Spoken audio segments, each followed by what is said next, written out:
Here we have The Order 1886, one of, if not the best looking games of all time. How on earth did they manage this? Now, this is the first game that I've ever played that only allows you to play it in cinematic widescreen. And this does two things. First of all, purely by association I must add though, it makes the game look a little bit more cinematic. It's not something I would like to see in many more games. I wouldn't really want to see it in any more games. I see why it was used here. As you play the game, you begin to appreciate that it does fit the tone. It's a technique that I don't want to see in more games. It's fine here, it just about gets away with it, but I don't want to see it again, let's just say. And by using the black bars, of course, the image doesn't actually have to render at full 1080p. You could really argue for ages about whether or not the black bars in this game are a good idea. And when it comes to this game specifically, I think maybe I have to concede it might have been a good choice for this game, because it does fit the tone and it does help to make the game look really good. Because if the game was, say, full 1080p, then maybe the general image quality, the post-processing effects would have to suffer as a result, and it might have been maybe sharper, but as a result less realistic looking. The game also runs at 30 frames per second, a totally solid 30 frames per second I might add. For a game like this, I see no problem with that. I've made my stance on that quite clear in the past. If it's a game like a first-person shooter where you're constantly having to adjust your view, it's a very rapid gameplay style, then 60 makes sense. But in a game like this, in a third-person game, where the camera is more firmly fixed, and especially when there are so many cutscenes as well, then 30 frames per second is fine.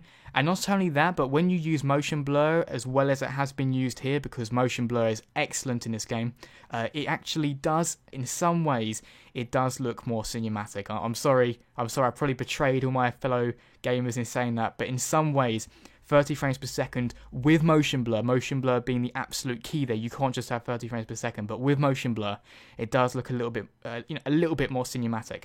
But the thing is, not all games should be looking cinematic, so take Call of Duty for example. I wouldn't want that to look cinematic, I want it to be a practical experience. But in The Order 1886, the cinematography is everything to this game, it's what makes it stand out. If it wasn't for that, it would just be another third-person shooter. For a lot of games, being cinematic isn't a good thing. Having a grainy screen or lens flare that can distract you, or a lower frame rate, that isn't always a good thing because it can detract from the gameplay. But in The Order 1886, the game isn't really about the gameplay. Yes, it's in the game, but that isn't what makes The Order 1886 The Order 1886. I've spoken mostly about the visuals because that is what stands out about The Order 1886. In many ways it does feel like a tech demo for the PlayStation 4. And you can take that as a bad thing, you can say, well that's annoying, I don't want a tech demo, I want a game. But it does at least show you the potential of the PlayStation 4.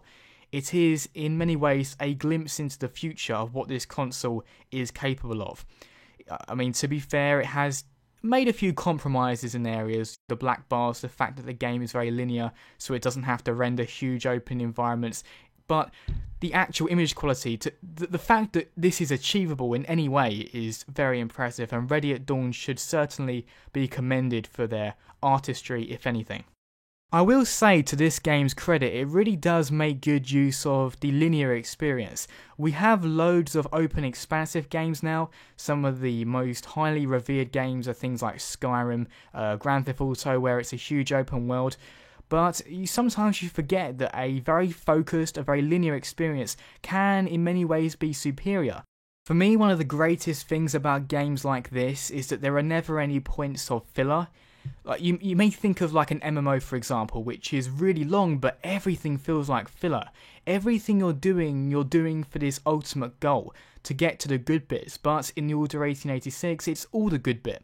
It's a short experience, but everything is fun. Everything feels like it's meaningful to the plot. You don't feel like you're ever going on a side quest just to get some experience. You're doing everything for a point. There's a real, genuine purpose to everything you're doing. One thing that I think this game missed out on though was a truly fantastic set piece moment. If you think of a game like God of War, which is also very linear, that game really stood out for its set piece boss battles. If you think of God of War 3, you'll remember like Kronos and Poseidon and Zeus, these really epic fun boss battles, but that didn't happen in this game. There weren't any really epic boss battles, and I think that's a real missed opportunity for a game like this. The Order 1886 is both a phenomenal experience from a visual point of view, but at the same time, it's a game I can't possibly recommend to anyone. Because it is quite a short game. I've played through it and I was disappointed with the length, I have to say. There's not much in the way of replay value, and there's no new gameplay experience here. In fact, this is the kind of game that walkthroughs were meant for, because it's a great game to watch and marvel at. The game works fine, there certainly aren't any problems, but at the same time there's nothing new here, there's nothing innovative, there's no real gameplay hook to draw people in, to hook potential buyers. This game is offering a visual feast, and that really is it. I've never really felt this way about a game before. It's incredibly impressive, a technical achievement above so much else, but at the same time it's so difficult to recommend. But there you go, those are my impressions of The Order 1886. Funnily enough, it feels like I'm doing a first impression, but I have finished the game, it's that short. But anyway, as always people, thanks very much for watching, and see you next time.